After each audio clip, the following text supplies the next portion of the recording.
नमस्ते विद्यार्थी मित्रों, विषय हिंदी कक्षा 5 के इस ऑनलाइन लेक्चर में आप सभी का हार्दिक स्वागत है। My self Payal दुधरेशिया। ओके, तो जैसे कि आप लोग को याद है, इसकी अगली वीडियो में हम लोगों ने नन्हा मुन्ना राही हूँ, ठीक है, ये वाली जो कविता है उसको हमने समझा था, ठीक है। और इसके रचयिता कौन है? शकील बदायूनी। ओके, और इस कविता में कौन सी चीज़ की बात की गई है कि एक बाल सैनिक है, वो देश को आगे बढ़ाने की भावना व्यक्त करता है। और उसके जुस्से की बात है कि एक छोटा सा बालक है, फिर भी उसकी सोच इतनी गहरी है कि वो अपने देश के लिए कुछ भी करने के लिए तैयार है। और वो हमें यह भी सीख देता है कि हमें हमारे देशवासियों के साथ प्रेमपूर्ण व्यवहार करना चाहिए। ओके, तो अब हम देखेंगे इस कविता के शब्दार्थ और मुहावरे और अभ्यास के बारे में। ओके, तो सबसे पहले यहाँ पे दिए गए हैं शब्दार्थ। ओके, तो शब्दार्थ का मतलब क्या होता है कि जो शब्द हमें दिया गया है उसका हमें अर्थ क्या होता है वो देखना है। ओके, तो हमने जो कविता पढ़ी है उनमें से बहुत सारे ऐसे शब्द हैं कि जिनका अर्थ अगर आप लोगों को नहीं पता है तो वो हमें उसका दूसरा अर्थ भी समझना है। ओके, तो सबसे पहले है नन्हा। इस कविता में नन्हे से बालक की बात है, तो नन्हा का मतलब क्या होता है? छोटा। ओके, फिर उसके बाद है धूप। तो धूप को गुजराती में क्या बोलते हैं? तड़को। ओके, देखो यहाँ पे दिया भी गया है कि ये वाला जो शब्द है धूप, उसका गुजराती अर्थ होता है तड़को। ओके, फिर उसके बाद है राही। तो राही का मतलब क्या होता है? राही मतलब कि मुसाफिर, यात्री, जो रास्ते पे चल रहा हो, जो मुसाफिरी कर रहा, उसको बोलते हैं राही, या तो मुसाफिर या तो यात्री। ओके, तो राही का मतलब हुआ मुसाफिर और यात्री। फिर उसके बाद है सिपाही। ओके, इस पूरी कविता में हमने सिपाही के बारे में, सिपाही का मतलब होता है सैनिक। फिर उसके बाद है वतन। तो वतन का मतलब यहाँ पे दिया गया है देश। ओके, इस कविता के अनुसार वतन का मतलब होता है देश। फिर उसके बाद है देश। देश मतलब कि हमारी जो जन्मभूमि है, जहाँ पे हमारा जन्म हुआ है, उसको बोलते हैं हमारा वतन।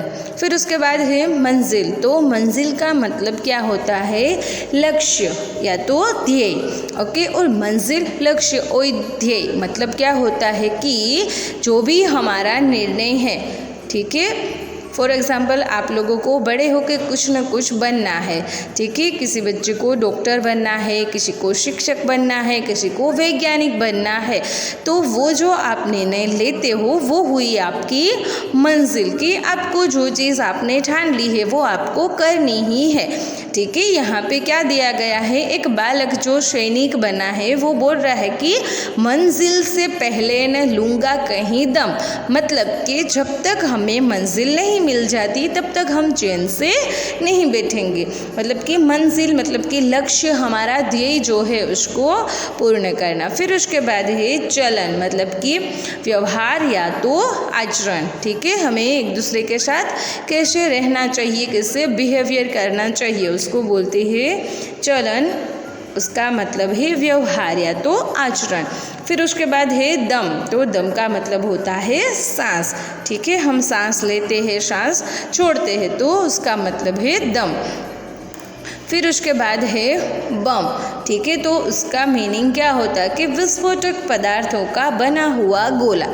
ओके, इस कविता में हमने देखा था कि दुनिया में गिरने नहीं दूंगा कहीं बम। तो बम एक ऐसा गोला है कि जिसमें विस्फोटक पदार्थ भरे हुए होते हैं। लाइक आप लोग दिवाली में पटाखे जलाते हो, ठीक है। तो पटाखे जो आप लोग फोड़ते हो, ठीक है, तो उसमें से आवाज़ कहाँ से आती है? तो उसके अंदर कई सारे इससे विस्फोटक पदार्थ भरे हुए होते हैं, ठीक है। तो ये जो बम है, उनका जो दुश्मन लोग होते हैं, दुश्मन देश होते हैं, वो दूसरे उसके दुश्मन देश पर आक्रमण करने के लिए इसका यूज़ करते हैं, ठीक है। तो बम का मतलब होता है विस्फोटक पदार्थों का बना हुआ गोला। ओके। फिर उसके बाद है कदम। कदम मतलब कि पैर, पाँव। ओके, आया समझ में? तो आप लोगों को ये जो शब्दार्थ यहाँ पे दिया गया है उनको आपकी नोटबुक में लिख के सारे शब्दों का अर्थ है उनको याद रखना है। ओके, और समझना भी है। फिर उसके बाद है एक मुहावरा यहाँ पे दिया गया है। तो मुहावरा मतलब कि कोई भी एक 2 या 3 वर्ड में हमें एक शब्द, एक वाक्य है वो दिया गया होता है, उसका अर्थ हमें लिखना होता है। ठीक है, तो देखो यहाँ पे लिखा है कि आँखों का तारा। ठीक है, तो आँखों का तारा होना मतलब क्या होता है कि बहुत ही प्यारा होना। ओके, फिर उसके बाद है अभ्यास। ठीक है, तो अभ्यास में हमें क्या करना है कि यहाँ पे हमें प्रश्न दिए गए हैं। ठीक है, तो उनके हमें उत्तर लिखने हैं। ठीक है, तो सबसे पहले है कि ऐसे कार्य बताओ जो तुम देश सेवा के लिए करना चाहते हो या तो करते हो। ओके, तो आप में से बहुत सारे बच्चे ऐसे हैं जो ये छोटे से बालक की तरह बोलते हैं कि मैं बड़े होके ये चीज़ करूँगा, देश के लिए ये करूँगा, देश के लिए कुछ भी करने के लिए तैयार हो जाते हैं। ठीक है, तो आप लोग हमारे भारत देश के लिए, देश की सेवा के लिए कौन सी चीज़ें करना चाहते हो वो हमें यहाँ पे लिखना है। तो चलो अब हम देखते हैं कि हम देश के लिए क्या कर सकते हैं। ठीक है, तो आप लोग जो चीज़ कर सको वो आपको लिखनी है। मैंने यहाँ पे लिखा है कि मैं बड़ों का आदर करूँगा, फिर मैं वृक्ष को काटने से रोकूँगा, और पानी और बिजली की बचत करूँगा, और मैं अपशब्द नहीं बोलूँगा, और मैं सबके साथ प्रेम पूर्ण व्यवहार करूँगा। ठीक है, बहुत सारे बच्चे ऐसे होते हैं जो दूसरों के साथ अच्छे से बिहेव नहीं करते हैं, तो हमें ऐसा नहीं करना चाहिए। फिर बहुत सारे लोग हैं हमारे देश में भी और कई जगहों पे कि वृक्ष को काटते हैं, लेकिन हमें है वो वृक्ष को काटना नहीं चाहिए, क्योंकि वृक्ष हमें बहुत सारी चीज़ों के लिए उपयोगी होते हैं। ठीक है, फिर दूसरा प्रश्न क्या है कि अगर तुम सिपाही होते तो क्या करते? तो अगर मैं सिपाही होता तो देश सेवा करता और दुश्मनों को मार भगाता।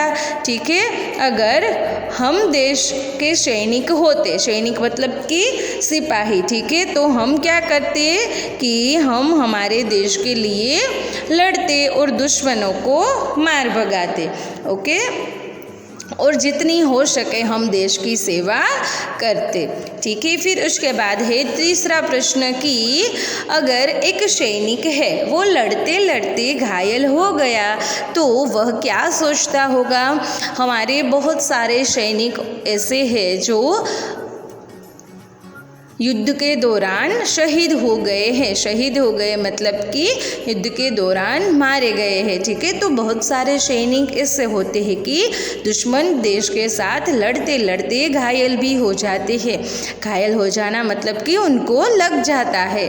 ठीक है, तो अगर एक सैनिक लड़ते लड़ते घायल हो गया तो वो क्या सोचता होगा कि अगर एक सैनिक लड़ते लड़ते घायल हो गया तो वह सोचता होगा कि मैं देश के लिए कुछ मदद कर सका और आज मेरा जीवन है वो सफल हो गया। ठीक है, तो सैनिक जो है वो हमारे देश के लिए लड़ने ही जाते हैं, और बहुत सारे सैनिक ऐसे हैं जिन्होंने उनके प्राण भी गंवा दिए हैं दुश्मनों के साथ युद्ध करते हुए। ठीक है, तो अगर एक सैनिक है वो घायल हो जाता है तो वह सोचता है कि मैं देश के लिए कुछ कर सका और आज मेरा जीवन है वो सफल हो गया। ठीक है, फिर चौथा प्रश्न है कि हम अपने राष्ट्रध्वज को तिरंगा क्यों कहते हैं और इसके रंगों का अर्थ बताओ। ओके, तो जैसा कि आप लोगों को पता है कि हमारा जो राष्ट्रध्वज है वो 3 रंगों से बना हुआ है।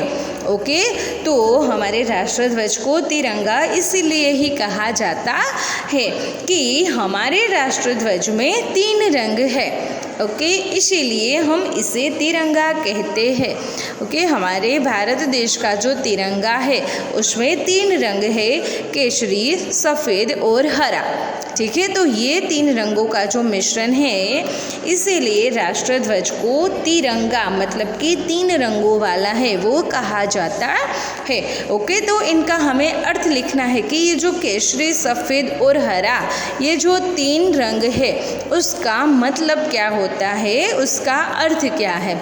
ठीक है, तो जो सबसे ऊपर हमारे तिरंगे में सबसे ऊपर होता है केसरी रंग। ठीक है, तो वो जो केसरी रंग है वो हमारी वीरता का प्रतीक है, जो हमारे देश के प्रति देशभक्ति जगाता है। जैसे कि हमने बात की अभी सैनिकों की, सैनिक के अंदर एक बहुत ही जुनून होता है, जुस्सा होता है। ठीक है, तो ये जो केसरी रंग है वो वीरता का प्रतीक होता है। फिर उसके बाद है सफ़ेद, जो कि शांति का प्रतीक है।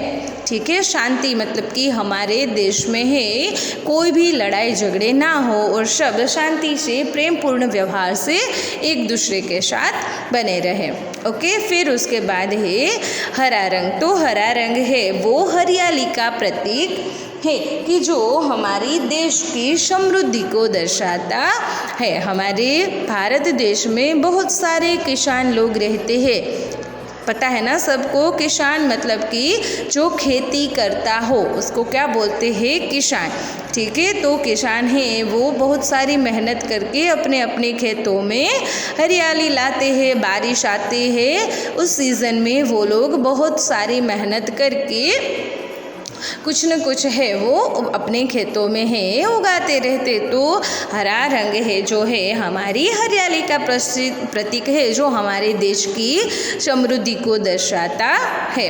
ओके, केसरी रंग है वीरता का प्रतीक, सफ़ेद रंग है शांति का प्रतीक और हरा रंग है वो हरियाली का प्रतीक है। ओके, तो यहाँ पे हमारे 4 प्रश्न पूरे हुए। ओके, अभ्यास के। तो आज हमने क्या क्या चीज़ें सीखी, तो एक तो है शब्दार्थ। ठीक है, तो आप लोगों को होमवर्क में ये शब्दार्थ, फिर ये मुहावरा और ये जो 4 प्रश्न अभी मैंने आप लोगों को समझाए वो आप लोगों को आज के होमवर्क में करने हैं। ओके, अब जी ये जो अभ्यास के दूसरे प्रश्न हैं वो हम दूसरे पार्ट में देखेंगे। Thank you.